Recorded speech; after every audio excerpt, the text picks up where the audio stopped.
दोस्तों, नरेंद्र मोदी फंस चुके हैं, बुरी तरह फंस गए हैं अरविंद केजरीवाल पर जो उन्होंने टिप्पणी की थी अरविंद केजरीवाल के शीश महल के बारे में। संजय सिंह ने ऐसा घेरा है कि पूरी बीजेपी छटपटा उठी है।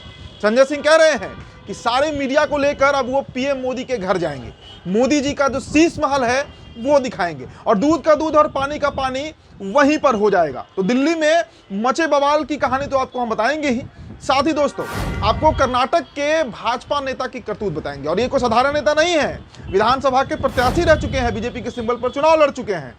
एक महिला का इन्होंने यौन शोषण किया है, बहुत बड़ी खबर है दोस्तों। इसके अलावा देखिए दोस्तों, अमृतकाल तो देश में चल ही रहा है, आप जानते हैं। अब उसमें मच्छर एयरलाइंस की एक तस्वीर आपको हम दिखाएंगे। आप सोच रहे होंगे मच्छर एयरलाइंस क्या होता है, तो आपको इस वीडियो में हम जरूर बताएंगे कि मच्छर एयरलाइंस क्या होता है। इसके अलावा कुंभ में कैसे भक्त जो है वो अलबला गए हैं, वो जानकर आपके होश उड़ जाएंगे। बेटी तक को दान कर दे रहे हैं ये लोग। और इसके अलावा एक और बड़ी खबर है कि गंगा मैया के भक्तों ने कैसे गंगा को लूटा है, उसकी भी पूरी रिपोर्ट आपको इस वीडियो में हम बताने जा रहे हैं। तो आप सभी का हम स्वागत करते हैं द लाइव टीवी में। मेरा नाम उदित तारण है। द लाइव टीवी, सच सबसे आगे। दोस्तों, खबरों की शुरुआत हम दिल्ली से करेंगे। देखिए, विधानसभा चुनाव है, रणभेरी बच चुका है, लगातार आरोप प्रत्यारोप का दौर चल रहा है। इस बीच नरेंद्र मोदी काबिल बनने के चक्कर में अरविंद केजरीवाल के घर पर पहुंच गए, मतलब उनके घर तक टिप्पणी उन्होंने कर दिया।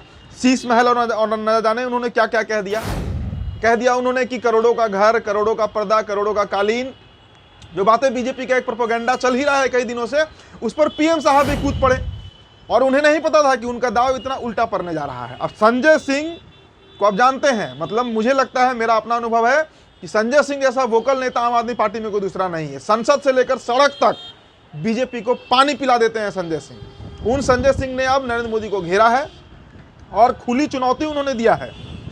आज वो जाने वाले हैं प्रधानमंत्री के आवास पर। अब देखिए, शीश महल वाले मुद्दे पर राज्यसभा सांसद संजय सिंह ने बीजेपी को खुली चुनौती दे दी है। आज 11 बजे मुख्यमंत्री आवास और फिर राजा मोदी जी का राजमहल देखने चलते हैं। इन्होंने कहा है 2700 करोड़ का राजमहल है, 300 करोड़ का कालीन है, 200 करोड़ का झूमर है, 10-10 लाख का पेन इस्तेमाल करते हैं, 6700 जूते की जोड़ी है और 5000 से अधिक ये सूट रखे हुए हैं। फैशन डिजाइनर का क्या काम है, हमारे देश का तो प्रधानमंत्री ही फैशन डिजाइनर है।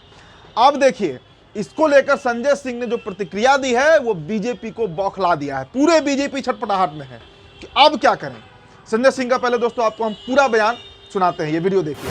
और मैं चुनौती देता हूं, कल 11 बजे मीडिया वालों के साथ चलकर इस बात का फैसला हो कि एक तरफ दिल्ली के मुख्यमंत्री का आवास है जिसके बारे में दुष्प्रचार और झूठा प्रचार भारतीय जनता पार्टी कर रही है, और इसी दिल्ली में देश के राजा नरेंद्र मोदी का राजमहल है, 2700 करोड़ का राजमहल, जिसमें हमारे राजा रहते हैं। और हमारे राजा इतने अद्भुत हैं, उन्होंने फैशन डिजाइनरों को भी फेल कर दिया है। दिन में 3-3 बार कपड़े बदलते हैं, 10-10 लाख की पेन का इस्तेमाल करते हैं, 2700 करोड़ में अपना घर बनवाया है, 6700 जूते की जोड़ियां उनके पास, 5000 सूट उनके पास। तो दोस्तों देखिए, दिल्ली की स्थिति बेहद खराब है, खासकर भारतीय जनता पार्टी के लिए। बीजेपी के नेता कुछ बोल नहीं रहे हैं कि अपने ही जाल में फंस जा रहे हैं, और इस बार तो प्रधानमंत्री साहब फंस गए हैं। अब आपको एक और तस्वीर से जुड़ी हुई दिखा देते हैं। दिल्ली के सीएम आवास की ये तस्वीर देखिए, जहां पर पुलिस तैनात किए गए हैं पूरी मुस्तैदी से, क्योंकि आज संजय सिंह जो है वो केजरीवाल के घर तो जाएंगे ही, लेकिन उसके साथ ही साथ दोस्तों वो जाने वाले हैं प्रधानमंत्री के आवास पर। और देखिए, पीएम हाउस जो है वो सरकारी बंगला है, ठीक उसी तरह जिस तरह अरविंद केजरीवाल का जो घर है वो सरकारी बंगला है। दोनों सरकारी है, जनता की पैसा से ही वो बंगला जो है वो चल रहा है। लेकिन प्रधानमंत्री साहब ने केजरीवाल के उस बंगले को उनका निजी बंगला बता दिया और यहीं पर फंस गए हैं पीएम साहब। चलिए अगली खबर आपको दिखाते हैं दोस्तों। कर्नाटक से जुड़ी हुई खबर है। कर्नाटक में बीजेपी के एक नेता हैं, नाम इनका सोमा है, समाज खेरा नाम है इनका, और ये बीजेपी के टिकट पर जो पिछला विधानसभा चुनाव हुआ था उसमें ये चुनाव लड़े भी थे। अब इनका जरा आप कहानी देख लीजिए। एक एफआईआर इनके खिलाफ अशोकनगर पुलिस थाने में रजिस्टर किया गया है। 26 साल की एक महिला है जिसके साथ इन्होंने यौनाचार किया है, जिसके साथ इन्होंने उस महिला का यौन शोषण किया है। पहले उन्हें अपने फ्लैट पर ले जाते हैं, उसके बाद शराब पिलाते हैं और फिर उस महिला के साथ जो 26 साल की युवती है उसके साथ ये दुष्कर्म कर देते हैं। अब सवाल उठता है कि भारतीय जनता पार्टी, और देखिए अभी तक इन्हें पार्टी से निष्कासित नहीं किया गया है, जबकि इनके खिलाफ FIR दर्ज कर दिया गया है। और 2023 का जो विधानसभा चुनाव कर्नाटक में हुआ था उसमें बजाबते ये भारतीय जनता पार्टी के सिंबल पर चुनाव लड़ रहे थे, तो पार्टी ने इन्हें निष्कासित नहीं किया है, हालांकि इन पर FIR दर्ज हो गया है। अब आपको मच्छर एयरलाइंस, जिसका हम जिक्र वीडियो की शुरुआत में कर रहे थे, उसकी तस्वीर दिखाते हैं। देखिए अमृतकाल, भारत में अमृतकाल चल रहा है, लेकिन जरा एयरलाइंस की क्या स्थिति है उसकी आपको एक तस्वीर हम दिखाना चाहेंगे। देखिए फ्लाइट के अंदर जो फ्लाइट अटेंडेंट हैं, जो एयर होस्टेस हैं, वो मच्छर मार रही हैं, और जितने भी यात्री हैं, देखिए कोई पंखा हिला रहा है, कोई मच्छर मार रहा है। तो ये तस्वीर भारत की है जो पूरी दुनिया में आज वायरल हो रही है, और इससे भारत की जगहसाई पूरी दुनिया में हो रही है। चलिए अब कुंभ पे हम आते हैं। देखिए प्रयागराज का कुंभ तो आप जानते हैं, काफ़ी ऐतिहासिक, धार्मिक, धर्म का केंद्र है हिंदुओं का। और वहाँ पर हो क्या रहा है, देखिए वहाँ पर एक दंपत्ति महाकुंभ में 2 से 3 दिनों के लिए घूमने आए थे, लेकिन अपनी 13 साल की बेटी गौरी को इन्होंने दान कर दिया। गौरी की माँ जो है रीमा, उन्होंने बताया कि बेटी शादी करने के विरोध में थी और उनका मन भक्ति में ज़्यादा लीन हो गया था। तो जूना अखाड़ा जो है, देश का सबसे बड़ा अखाड़ा है जूना अखाड़ा, उनमें मतलब उस अखाड़े को इन्होंने अपनी बेटी, जो माँ है इनकी रीमा, उन्होंने अपनी बेटी गौरी को दान कर दिया है। तो दोस्तों इस बात से आप समझिए कि दिमाग कितना भ्रमित हो चुका है, दिमाग कितना विध्वंसक हो चुका है। नई लड़की है, युवती है, मुझे नहीं लगता कि ये 18 साल से भी अधिक, 13 साल की बच्ची है। देखिए उम्र तो पता ही है, 13 साल की बच्ची है। और भाई 13 साल के बच्चे को भक्ति का ऐसा क्या ज्ञान कि उसने मतलब अपने आप को दान करवा दिया, और वो भी कहाँ, जूना अखाड़ा, जहाँ पे नागा साधु रहते हैं।